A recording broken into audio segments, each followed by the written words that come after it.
Hey y'all, Matt here from Bobcat Bonsai. Today I'm going to be working with the American Larch tree Bareroot. Um, I am just doing a voiceover today because I figured I would just go through, do some work, and then give some differences between the American Larch and Japanese Larch because I'm working through the bonsai basics with Xavier Martinez of Expressions of Grace Bonsai, and I chose to go with the American Larch instead of the Japanese Larch, which either one grows fine in the zone that I live in, but I just went with the American Larch instead.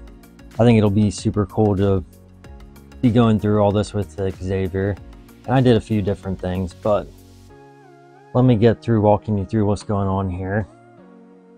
So right now, when this thing was shipped, it was shipped with these little gel beads inside the roots to keep them moist, which is awesome, but I don't want it in my soil, so I'm trying to get that stuff all out of my roots. So I'm just dipping it into a bucket of water and getting those all rinsed off.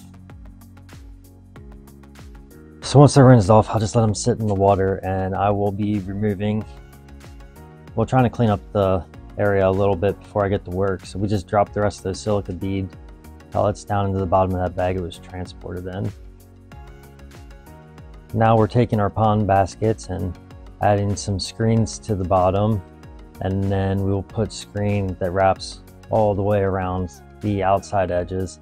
And the reason I do that is because I use a soil that has some smaller material in it, and I don't want all that material to wash out. So I just put the window screen in there to just help hold in some of the smaller pieces, but it's still going to let some of it drain out as well. I don't believe that would affect the airflow.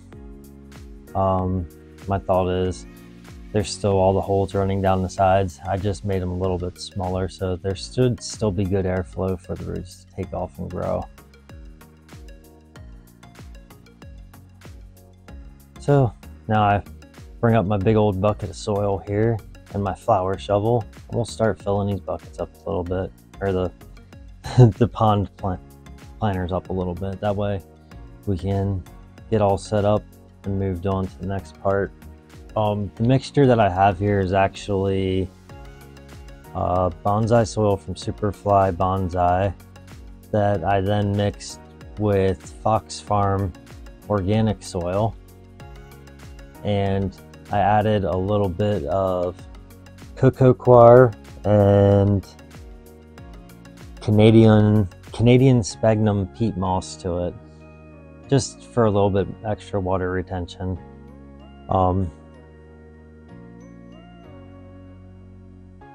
So now we're just going to pull the larches out and do a little bit of trim up on the roots.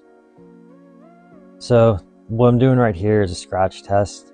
The company that shipped it said to do a scratch test on it prior to, or within 24 hours of receiving it. So I did the scratch test and it was showing green.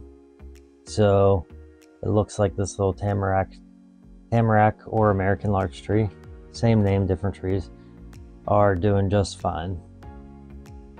So they say to look for either green or white, but if you see brown, that is when your scratch test failed and your tree is most likely dead.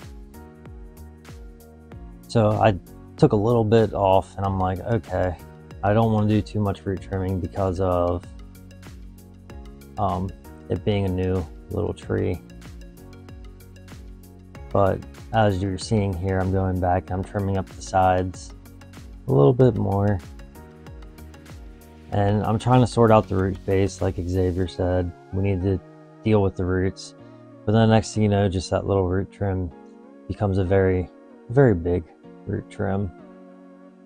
So now I pull out my big scissors because I said, oh, these little guys aren't even going to cut this, so let's pull out the big scissors and chop that off right there.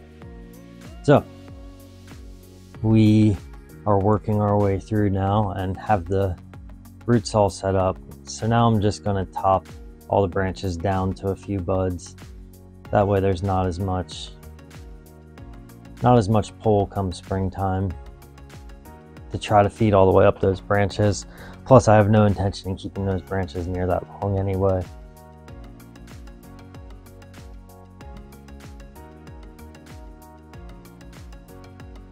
So this one in particularly, I actually thought was not going to be alive anyway, because all the rest of them had some green leaves on them, but this one had all the golden yellow brown type of leaves, which I know they come off in the fall and that's why they go that color. But when everything else is green and that one shows up like that, my initial thought is, oh well, this can't be good. But when I did the scratch test and it was nice and green, I was happy with it.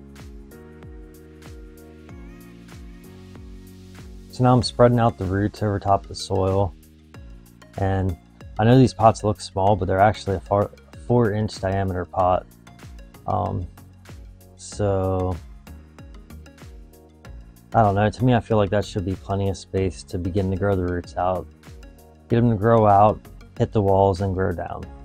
That's my hope, at least. I'm hoping they don't grow out, hit the walls, and start wrapping around, because that just means I'm in for another huge root burn in spring of 2024, which is when next time they come out of these pots will end up being spring of 2024, unless I see roots just like completely smashing up the sides. Then I'll look into dealing with that sooner. But if they're not smashing up against the sides and cutting off airflow, then these will end up just sitting there till 2024. So I'll pull up this little guy, and again, the roots on this one are just thick. Like, there are some big roots all over this little guy. And right now I'm just trying to sort it to try to just get rid of the long taproot here.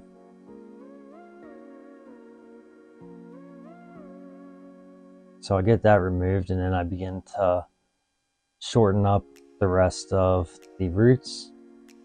And this one had a few branches on there that were sagging then, so I did end up having to trim a couple of the branches on this one as well, rather than just trimming the roots off.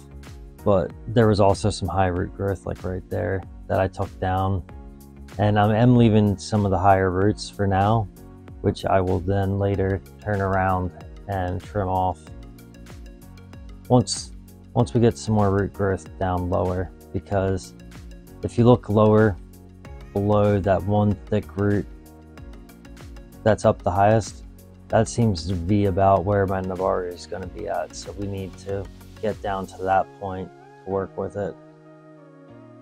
But until then, we'll leave that bigger root up there and use that to thicken up the trunk a bit.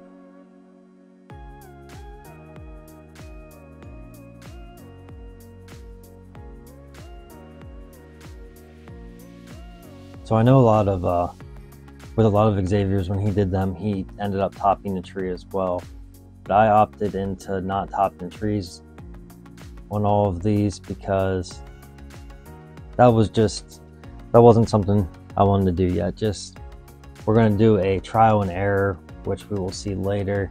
I'm going to run these in three different manners from the stage of potting them up. But for now, we're just getting everything potted up, and we're going to go from there.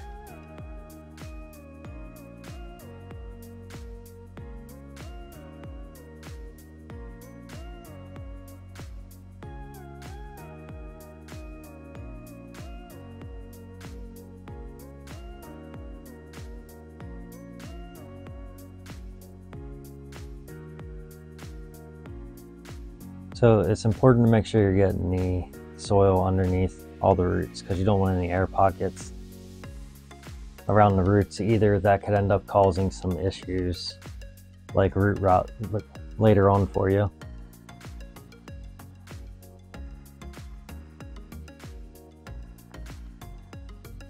So we got that one all potted up. Now we're on to the one, oh no, I guess we're gonna, oh, we did the scratch test a little late there, but that one also looked good through the scratch test. So now we're on to this big healthy one here. Now this one has some phenomenal roots, but as you can see, a lot of these branches are just sagging all on this one. So we're just gonna go through, before we even trim the roots, we're just gonna come through and start trimming off all these lower branches that were just sagging down everywhere. because there's no point in having branches that are hanging like roots, to me. So we got those trimmed back a little bit. Now we're going to sort these roots out. And this one had a lot more small feeder roots on it, so I was able to just go straight up in there and just start taking off the main taproot, which wasn't as thick as all the other ones. Oddly enough, the taproot that was going down was not the thickest, but the one that's coming off the one side is really thick. But we're going to leave that for now and address that one later on. And I said we're not touching them until spring of 2024, but I guess that all depends on what Xavier's plans are, because I'm going to be following along with him. So whenever he decides that we're going to play with them next is when I will break these guys back out and play with them again. I know looking at it, it looks like I trimmed a lot of root off, and I did, but there is a lot of feeder roots left, and they are all clumped up, so I'm going to have to go through and get those spread out. So this one, which was the healthiest looking, is where I have decided that I am going to top it. So now I'm just deciding at what point and which node that I want to cut the tree down. And there we have it. Now we just have this little tree right here that we're going to get placed down into the soil and spread the root base out.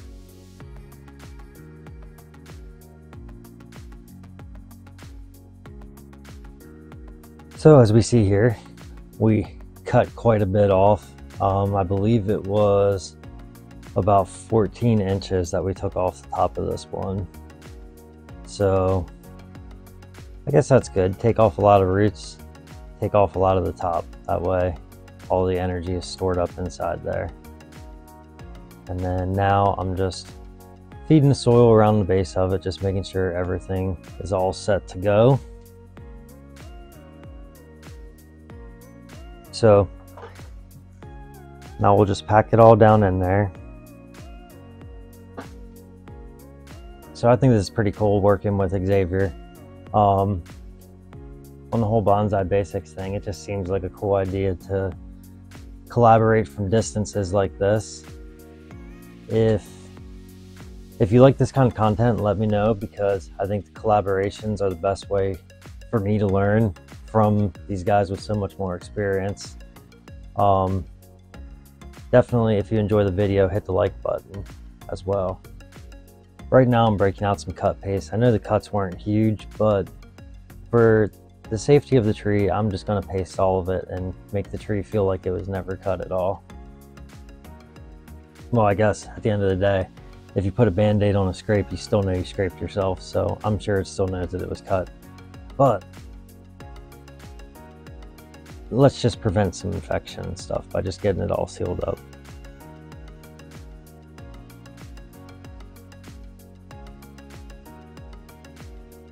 Yes, I even did all those little branches.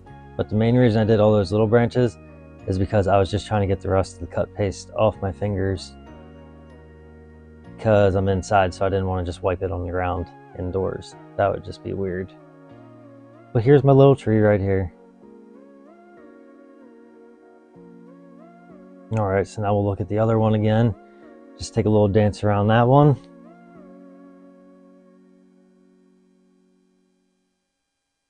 And that one we'll end up trying something different with as well. So this one, the one that didn't look the healthiest, I'm going to be leaving alone altogether. We're not going to touch this one at all now. That's just going to stay in there. So the top we took off on the one, we're going to cut that down at an angle at a node. I'm not going to put any rooting hormone on it. I'm just going to stab it down into the soil here. There we are. And we'll hope that we get some roots out of it, because that would be cool to gain a fourth American larch. So on the second tree we potted up, we're going to get some wire in there and put some movement into that tree. So that's going to be the third method. One cut, one left alone, one wired up. So a few differences between the American larch and Japanese larch. The American larch is 30 to 70 feet tall, 10 to 21 meters. The Japanese larch grows 65 to 103 feet tall, 20 to 40 meters. The American larch has a red flaky bark when it's mature, where the Japanese larch has a reddish brown bark, which I think looks a little bit more gray. The American larch needles grow to about 1 inch or 2.5 centimeters. The Japanese larch needles grow about 0.8 to 2 inches, which is 2 to 5 centimeters. The American larch conical cones grow 0.4 to 0.8 inches, 1 to 2 centimeters, and a Japanese larch grows 0.8 to 1 3/8 inches, which is 2 to 3.5 centimeters. So that's just a few of the differences there between the larch trees that I thought I would bring up for you so that you can see some of the differences that we are going to encounter. My trees will never grow nearly as tall as what Xavier's could grow to be, but neither of us are looking to grow tall trees. So the only thing that's going to make a difference is how fast will his thicken up compared to mine. That's going to be the bigger difference that we're going to be looking at here. So I am being very careful here with this wire as I'm bending it, because as we know, I break everything when I'm bending it. So you'll see that I'm just taking very, very small little bites out of it every time, and then I'll go back down and I'll take a few more, and then I work my way up. And basically what I'm doing is I'm putting stress and then letting the stress balance itself back out amongst the tree so that we don't get any breaking or snapping inside the bark. But once we get this into shape here, that's going to be about it for it. I hope you enjoyed this video. If you did, please give it a thumbs up. If you enjoyed my content, I'd appreciate it if you could subscribe to my channel, because that greatly helps me out, and I greatly appreciate it. If you like this video or one of my other videos, please share it on Instagram or YouTube or Facebook. Share it with people so that they can see it. And if you really enjoy my content, then go ahead and hit the bell notification so you can be notified every time I release a new video. Thank you.